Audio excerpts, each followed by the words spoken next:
Okay, this is gonna be a fun one. You know how online people are like, "Oh man, accounting firms are just ripe for disruption. Why doesn't somebody just go and solve this easy problem?" You know those people? Well, I found one of them. I got one of them in here today. Patrick, say hello. Hello.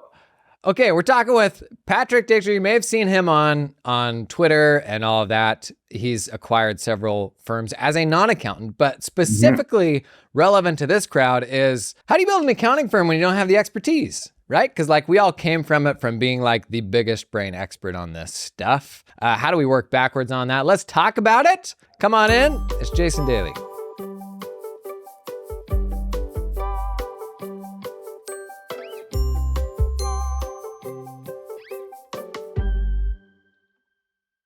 Okay, we're here with Patrick. Patrick, you want to give like a 30-second, if folks haven't seen you online before, the quick intro?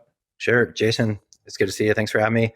I am a little over a year and a half into my journey as owning an accounting firm. I have a background in small business marketing and small business consulting, and acquired one firm and then did a couple more acquisitions as well after that. So, yeah, I own Apple Tree Business Services. We do bookkeeping, tax, and payroll, and I am not trained accountant or CPA. Yeah, let's start there. I mean, the crux of my first question is what gives, with a little bit of who do you think you are? What like of all of the things to do, like how did you land there? But also have the stones to come into it and say like, man, I'm not an expert in this stuff, but I'm still going to own a business that does it. Yeah, I it's been a winding journey, and I've gotten punched in the face a few times owning a firm. But how I ended up here, I love working with small business and have done so in other capacities before. But really, the genesis came, I was doing small business consulting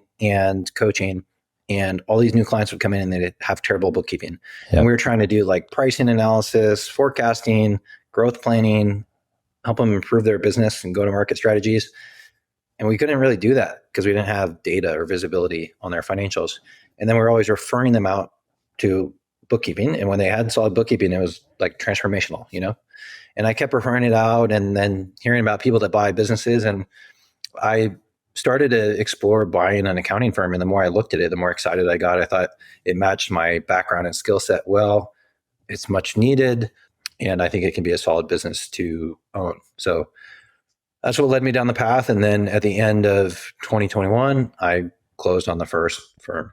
Why do it yourself as opposed to like build that referral network? What ultimately made you, I don't know, what was alluring enough about it to actually get into the business of doing it? You want to get personal? Please. I I'd been employee and like held stock at a startup, and then I had a partner path at the consulting firm, and they just didn't seem like that much upside or what I wanted. So Yeah. I really wanted to like own and control the next thing that I did. Yeah, I could have, I don't know, kept working in like consulting or sales or something, but I had this like really big chip on my shoulder, like having not grown up with money, wanting to make money, having three kids, like wanting to take care of my family. And I was like, I'm going to go bet on myself. And like, there's some people that think this might not work, but like, I'm going to go prove them wrong. So Yeah. The destination on the paths that you were on weren't that appealing.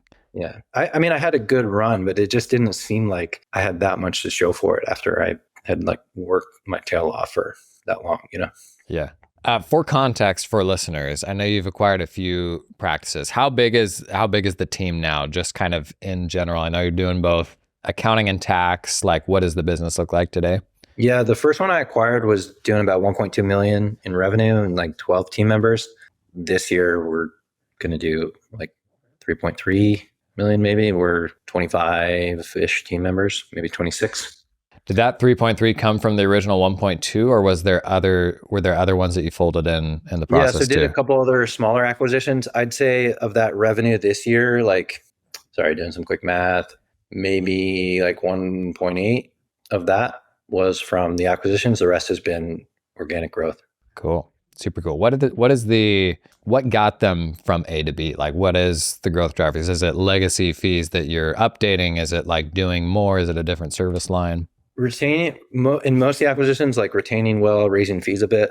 One of the acquisitions had poor retention. And then leaning into sales, marketing, and hiring. Like we probably pick up like 5 to 6K in recurring revenue each month. So not really like cross-selling that much more new stuff, but picking up new clients and just being focused with what type of new clients we want to work with. It's like you're going to come in, it's a bookkeeping and tax monthly subscription. Here's how we work. And, usually that's anywhere from like 700 to 2,000 per month. Average is probably 900 per month. Okay. There's a whole other discussion to be had around acquisitions and just like what works and what doesn't. And if you're not following Patrick, I think you're probably sharing the most helpful stuff online right now about just the nuance of that. But what I really want to talk about is something I think's applicable to most small firms that we alluded to off the top. Most firms, most professionals' journeys is they're a subject matter expert and then they decide to go out and do it on their own. They start out doing it all themselves and they build a team, but for a very long time and maybe always, ultimately they're the one putting the stamp on it when it goes out the door. Yep. You didn't even have that option really from the beginning. So what does it look like to kind of have the opposite approach and to delegate that final sign off, and like what works about that, and maybe what, if anything's been hard about that? Yeah, I'll give you a long answer. I think originally I was looking for pure bookkeeping firms, and they're usually not big enough to like acquire. So then I started to like explore what if it also had tax. And then credit to the first guy I bought the firm from. He'd really built his firm in a way where like his other accounting managers own the client relationship and signed off on the tax return. So like that has kind of been the DNA that we've built from, of like accounting manager leads the client relationship, signs off on the tax return, and then there's staff accountants under them. So for anyone who's built it from scratch, I have like immense respect, because I can imagine how hard it is to like scrap for those first few clients and the first few hires, and you're trying to then let go. And it's totally opposite, like that letting go that's going to get you from like 400K to $1 million, right? But I think once a firm gets to like 700K, from like there to 5 million, it's all about like sales, recruiting, and systems. So I try to focus on those strong suits. I think I'm not always perfect about this. Like I've maybe sold some tax stuff that was like overly complex, or like I didn't scope it properly. I'm learning those things, but I think it would have been much different if the first firm I bought, it was like the owner signed off on every return and nobody else did. So it's worked out that was the structure that he had. Yeah. And that's one thing you talk about. And when you're assessing acquisition targets, I mean, I got to think 90% you're throwing out right away, because it is just an operator that manages all the client relationships. And the notion of changing that out probably isn't realistic. Yeah. This episode is sponsored in part by the fine folks at Client Hub, who are building some super rad AI stuff into their practice management platform. And I want to tell you about stuff that they've actually got. It's in there, it's happening. When you look at emails inside of Client Hub, you're gonna get an AI summarize thread, like a summarized shortened version of your long emails. So you're writing an email and maybe you're a little hangry. Maybe it's just one of those days, Client Hub is going to help you revise the tone of that email into something that will, let's just say, something that won't come back to haunt you in the future. More stuff they got in the works. Magic meetings. You ever been in a magic meeting? Meet with clients inside of Client Hub and it will capture the transcript for you, so it is right there alongside your files and everything else. They're also working on generative email that can see into the replies, the past conversation, and magic answers. A lot of sorcery happening. Ask Client Hub for anything related to a client. Client Hub will answer it based on all the context that it's got. Your meetings, your emails, your notes, your files. That is the kind of sorcery I can get behind. Love to see him investing in AI. You want to learn more about Client Hub? Check out the link in the show notes. This episode is sponsored in part by Copilot.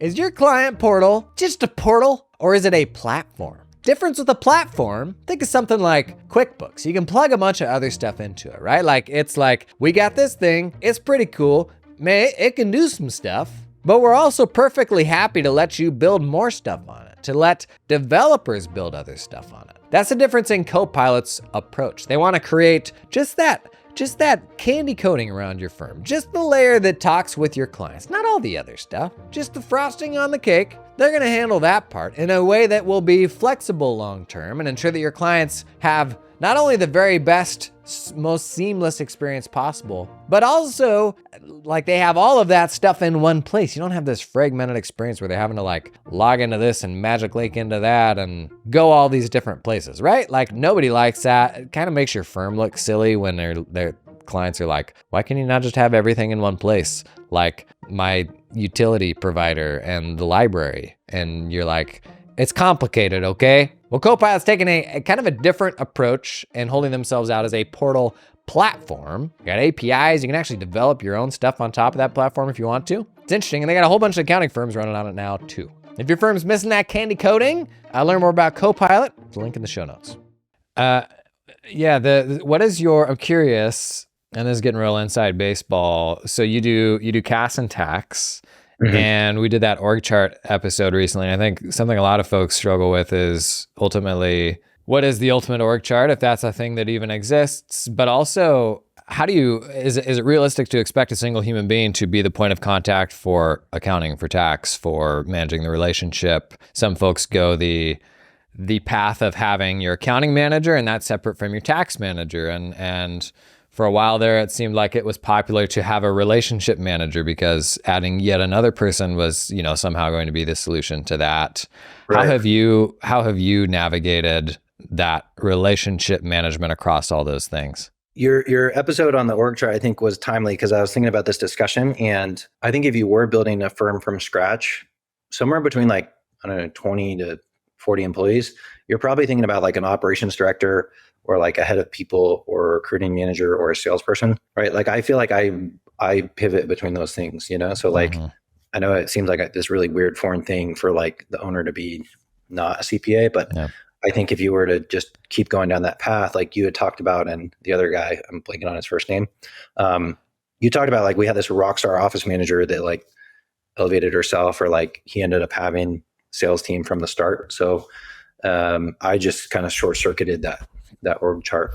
But I've decided to like really leave that workflow in place where we call them an accounting manager. I think that term might mean different things in other firms, but they review the bookkeeping, they sign off on the tax return, and they interact with the client. And really you're thinking about like these pods that, accounting manager, staff accountant below them, and really trying to find good people, fill them up, train them, like find the next one. So, and now we have somebody who's like a senior tax person that can help support those other accounting managers for complex tax situations. But yeah, I'm sure it's like totally foreign and different. Where I interviewed somebody recently and she was just like, I really wanted her. She was just so baffled that she'd have to sign the return. Yeah. And I said, like, there's plenty of help. There's somebody that will review it. And she was just so used to, for the last 8 years, somebody else putting their name on it, Yeah.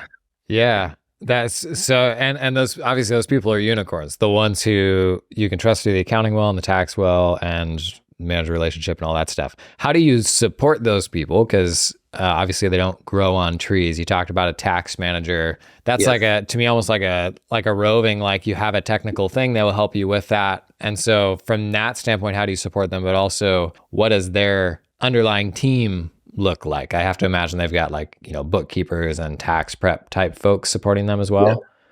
Yeah.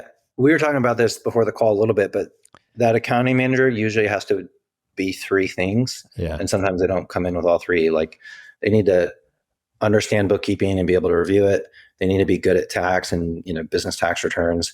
And then they need to build a relationship with the client, be client facing. So normally if somebody comes in strong on the tax side, we're trying to like skill them up with some of like the bookkeeping review and, vice versa. I'd say one thing that helps a lot is we have an onboarding team that really helps like wrestle the client and clean it up before it gets to them. So they'll do the bookkeeping back work, like all the get bank access, like comb through the QBO, so that by the time it gets to the accounting manager, it's just much less of a lift, and then there's some small operational things that we do with like, our chart of accounts that we use that most people know, and the way we train our staff accountants to really be really good full charge bookkeepers is sit under those accounting managers.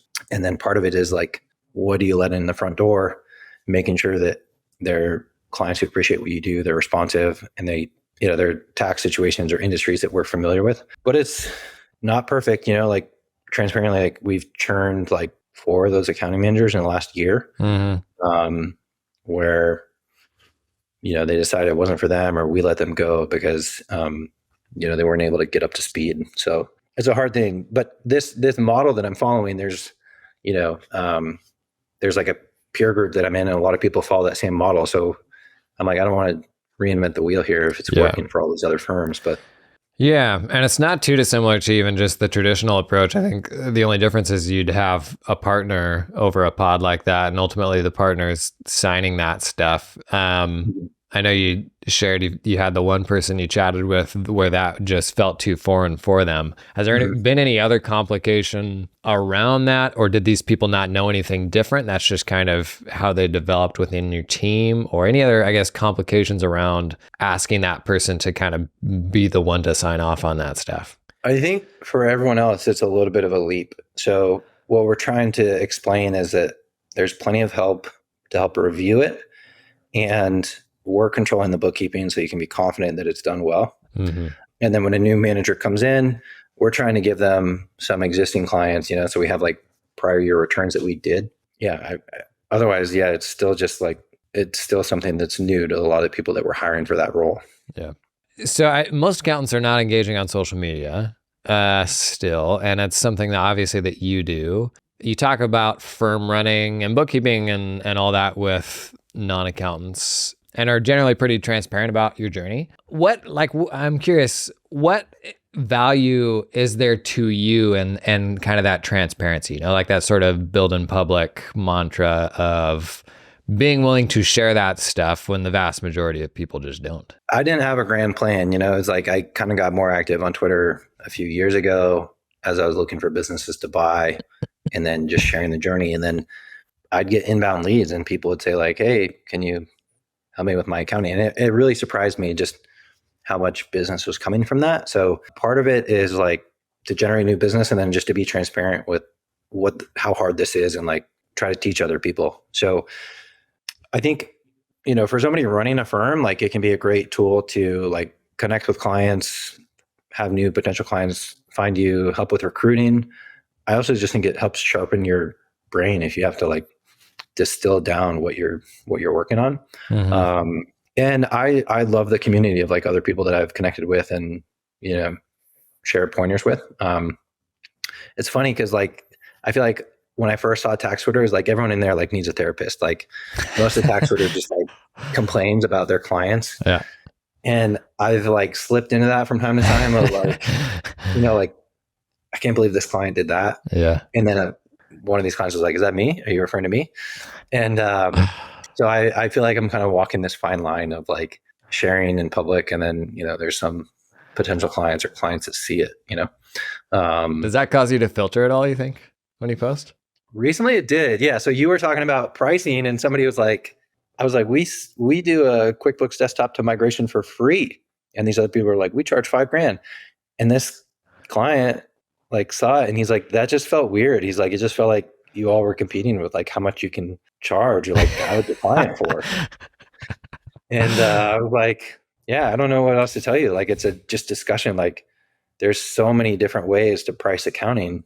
I do think we provide a fair value, but this guy was an engineer, That'll do it. Engineers are always,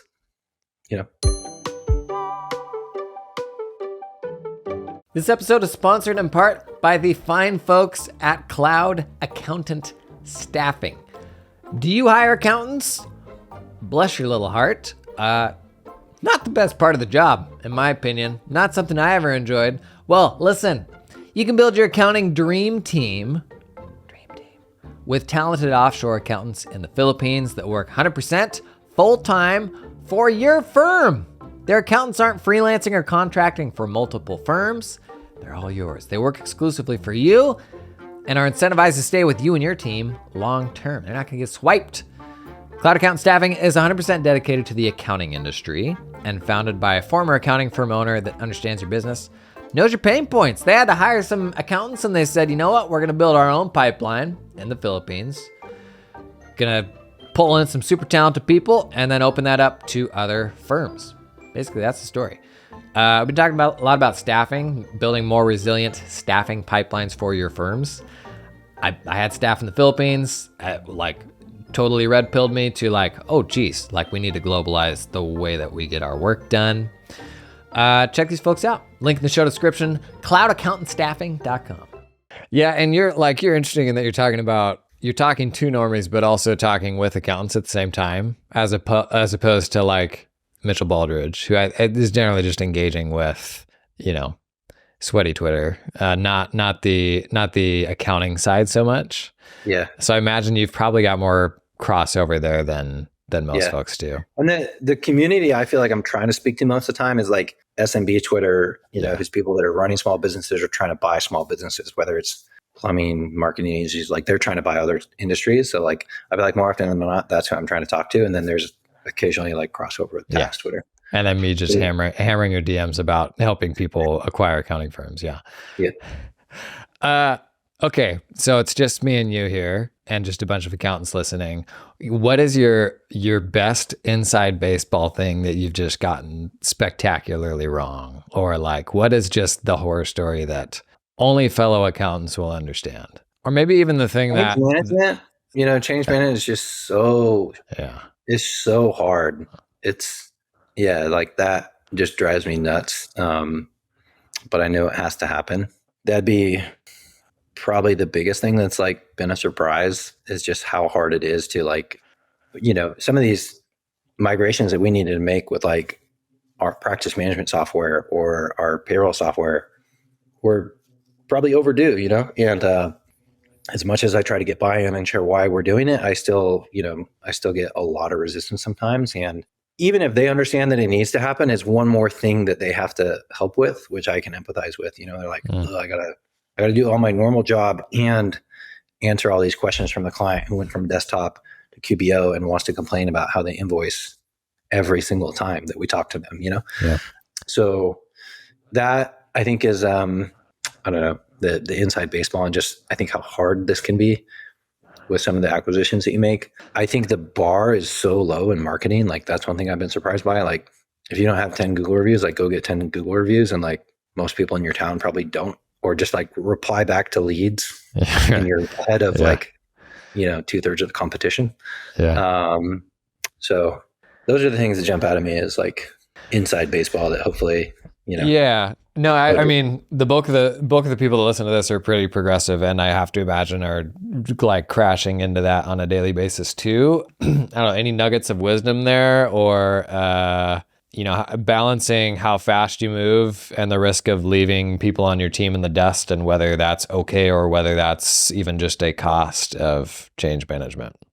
I'm sure I move faster than our team wants to on most of these things, but I feel like part of it was just really risky if we didn't do it, because there were some of these legacy tools that only one or two people knew how to use.